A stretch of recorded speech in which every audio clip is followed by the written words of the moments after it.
అమెరికాను పెను తుఫాను టోర్నాడోలు వణికిస్తున్నాయి. బలమైన ఈదురు గాలులు ప్రమాదాలకు కారణమవుతున్నాయి. ప్రతికూల వాతావరణ పరిస్థితుల కారణంగా ఇప్పటి వరకు 33 మంది ప్రాణాలు కోల్పోయారు. ఇక పలువురు గాయపడ్డారు.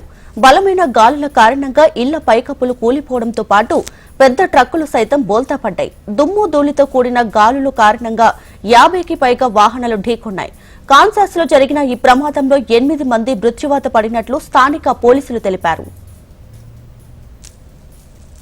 ఇక మిస్సోరీలోని బేకరర్స్ ఫీల్డ్ ప్రాంతంలో 12 మంది, మిసిసిపిలో 6 మృతి చెందగా 3 ఆచూకీ గల్లంతైంది. టెక్సాస్ లో వాహన ప్రమాదాల్లో 4 మరణించారు. అదేవిధంగా ఆర్కాన్సాస్ లో రాష్ట్రంలో మరో 3 చనిపోగా 29 మంది గాయపడ్డారు.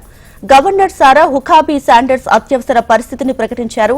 అధ్యక్షుడు ట్రంప్తో తాను మాట్లాడనని, ప్రజల రక్షణకు చర్యలు తీసుకుంటామని ఆయన హామీ ఇచ్చినట్లు తెలిపారు. అమెరికాను వణికిస్తున్న టోర్నాడోలు పెద్ద ఎత్తున గాలులు వీయడంతో చెట్లు కూలి విద్యుత్ లైన్లు, భవనాలు దెబ్బతిన్నాయి. సెంట్రల్ యుఎస్ లో దాదాపు 2 లక్షల ఇళ్లతో సహా వాణిజ్య సముదాయాలకు విద్యుత్ సరఫరా నిలిచిపోయినట్లు తెలుస్తోంది. టోర్నాడోలు మరిన్ని వచ్చే అవకాశం ఉందని, అందులో కొన్ని ప్రమాదకర స్థాయిలో ఉండవచ్చని జాతీయ వాతావరణ సేవల విభాగం హెచ్చరికలు జారీ చేసింది. టెక్సాస్, కాన్సాస్, దక్షిణ అమెరికా రాష్ట్రాల్లో దీని ముప్పు ఎక్కువగా ఉంటుందని తెలిపింది.